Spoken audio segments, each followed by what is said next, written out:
श्री सद्गुरुवे नमः। ओम नमो भगवते वासुदेवाय। अथेकादशो अध्याय। स्वयंभू मनु का ध्रुवजी को युद्ध बंद करने के लिए समझाना। श्री मैत्रेय जी कहते हैं, विदुर जी, ऋषियों का ऐसा कथन सुनकर महाराज ध्रुव ने आचमन कर श्री नारायण के बनाए हुए नारायण अस्त्र को अपने धनुष पर चढ़ाया। उस बाण के चढ़ाते ही यक्षों द्वारा रची हुई नाना प्रकार की माया उसी क्षण नष्ट हो गई। जिस प्रकार ज्ञान का उदय होने पर अविद्यादि क्लेश नष्ट हो जाते हैं। ऋषिवर नारायण के द्वारा आविष्कृत उस अस्त्र को धनुष्य पर चढ़ाते ही उससे राजहंस के से पक्ष और सोने के फल वाले बड़े तीखे बाण निकले, और जिस प्रकार मयूर केकारव करते वन में घुस जाते हैं, उसी प्रकार भयानक साय साय शब्द करते हुए वे शत्रु की सेना में घुस गए। उन तीखी धार वाले बाणों ने शत्रुओं को बेचैन कर दिया। तब उस रणांगण में अनेकों यक्षों ने अत्यंत कुपित होकर अपने अस्त्र शस्त्र संभाले, और जिस प्रकार गरुड़ के छेड़ने से बड़े बड़े सर्प फन उठाकर उनकी ओर दौड़ते हैं, उसी प्रकार वे इधर उधर से ध्रुव जी पर टूट पड़े।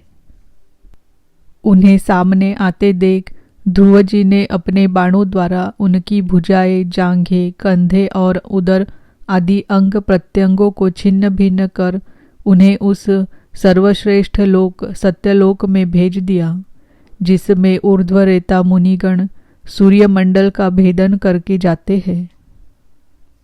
अब उनके पितामह स्वयंभू मनु ने देखा कि विचित्र रथ पर चढ़े हुए ध्रुव अनेकों निरपराध यक्षों को मार रहे हैं, तो उन्हें उन पर बहुत दया आई। वे बहुत से ऋषियों को साथ लेकर वहां आए और अपने पौत्र ध्रुव को समझाने लगे।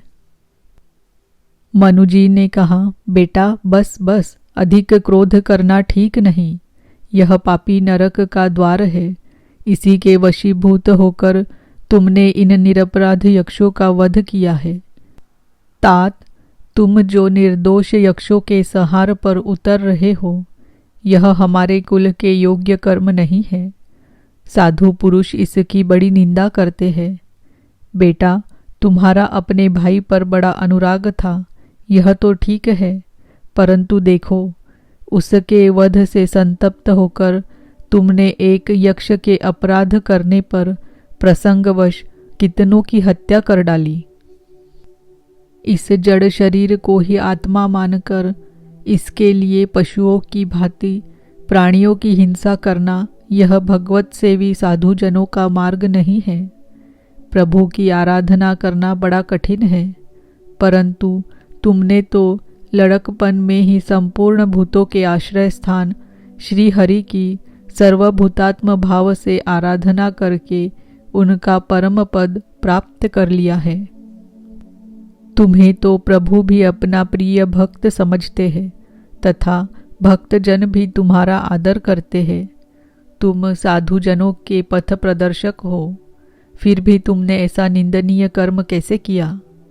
सर्वात्मा श्री हरि तो अपने से बड़े पुरुषों के प्रति सहनशीलता, छोटों के प्रति दया, बराबर वालों के साथ मित्रता और समस्त जीवों के साथ समता का बर्ताव करने से ही प्रसन्न होते हैं।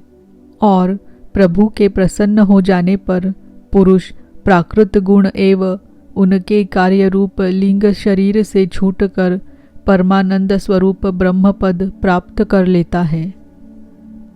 बेटा ध्रुव, देहादि के रूप में परिणत हुए पंचभूतों से स्त्री पुरुष का आविर्भाव होता है, और फिर उनके पारस्परिक समागम से दूसरे स्त्री पुरुष उत्पन्न होते हैं। ध्रुव, इस प्रकार भगवान की माया से सत्वादि गुणों में न्यूनाधिक भाव होने से ही जैसे भूतों द्वारा शरीरों की रचना होती है, वैसे ही उनकी स्थिति और प्रलय भी होते हैं। पुरुष श्रेष्ठ निर्गुण परमात्मा तो इनमें केवल निमित्त मात्र है।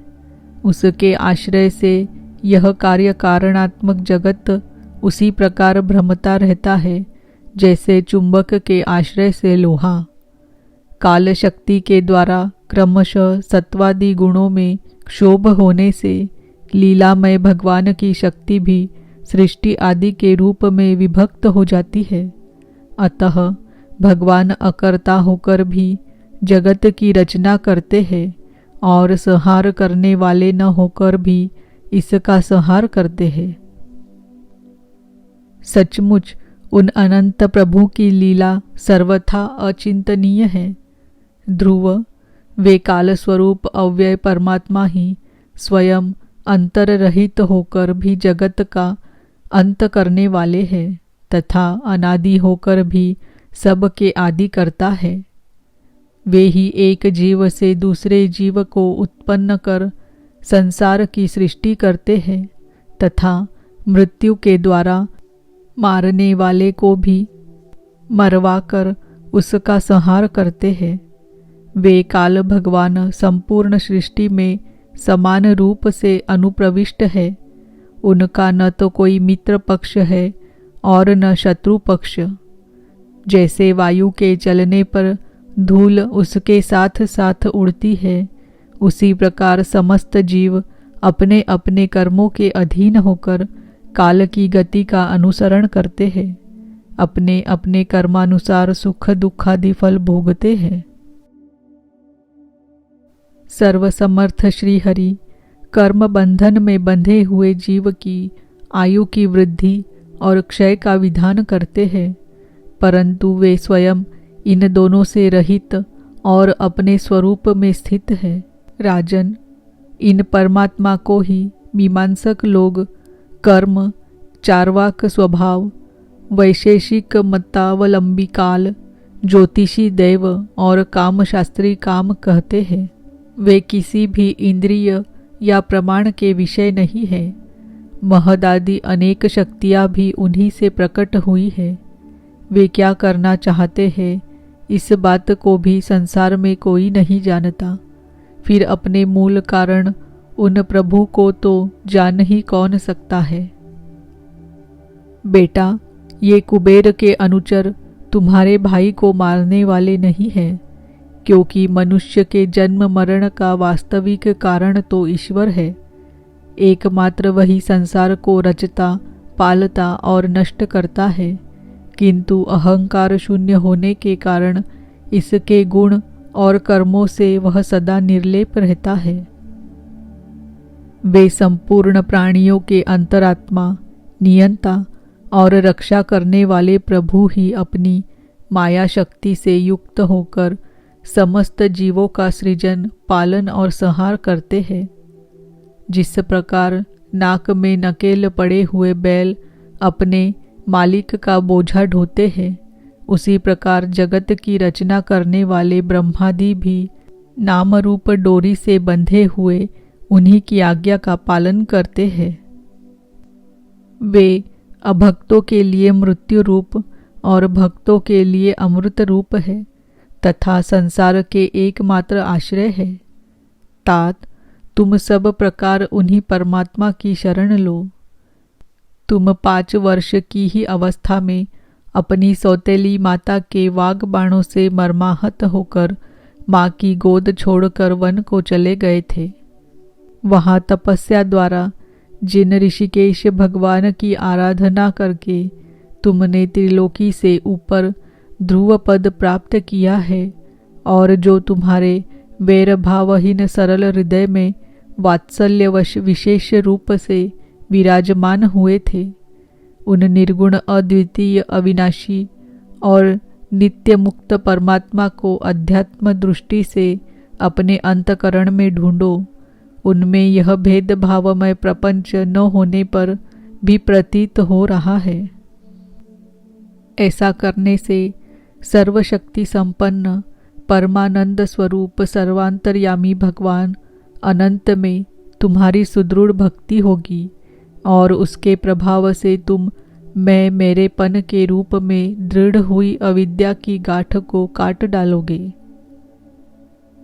राजन, जिस प्रकार औषधि से रोग शांत किया जाता है, उसी प्रकार मैंने तुम्हें जो कुछ उपदेश दिया है उस पर विचार करके अपने क्रोध को शांत करो। क्रोध कल्याण मार्ग का बड़ा ही विरोधी है। भगवान तुम्हारा मंगल करे। क्रोध के वशीभूत हुए पुरुष से सभी लोगों को बड़ा भय होता है।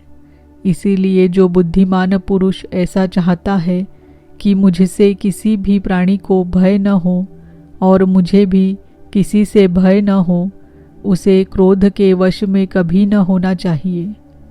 तुमने जो यह समझकर कि ये मेरे भाई के मारने वाले हैं, इतने यक्षों का संहार किया है, इससे तुम्हारे द्वारा भगवान शंकर के सखा कुबेर जी का बड़ा अपराध हुआ है।